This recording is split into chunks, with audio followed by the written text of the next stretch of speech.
This post is inspired by Why I, an Atheist, Am Afraid of Hell by Cosmic Skeptic. I'll put a link in the description. I am also an atheist who had the fear of hell affect me periodically for years after I discontinued the beliefs. The conditioned emotional response was quite strong and depressing for the first few years. Although it has substantially mellowed in recent years, I still notice it from time to time.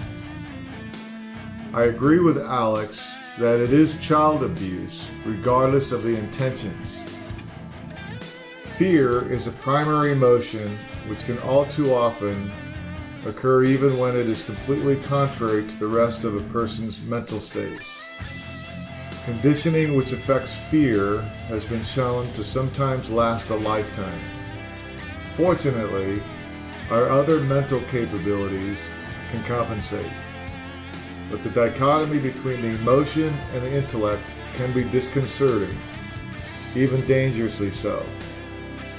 I think that it is valid to say that instilling unnecessary childhood fears, which can negatively impact people into adulthood, is abusive and unethical. This is especially the case since hell is a fiction. If it did exist, it is immoral. Hell would be immoral and an indication of God's immorality. The belief is that we will be punished for eternity if we don't make all the correct decisions in our short physical life. Believers in this expect more morality out of humans than they expect from their God. Only the worst tyrants and religionists have resorted to long-term torture, and the scale adds to the evil. I've seen estimates that there have been more than 110 billion people on Earth, which includes the current 6 billion. A bit over 50% of the current population are either Christian, Jewish, or Muslim. Odds are that the majority of the others will not convert before they die. Go back a few thousand years, and few people heard of the Abrahamic God.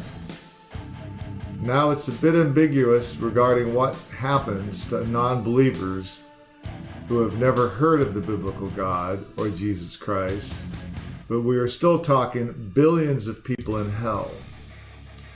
What's the justification? Any explanations are very shallow and only convincing for the conditioned believers. So how many billions of people will be eternally punished before the God is satisfied? I believe that hell is probably the worst idea out of many bad ideas in religions.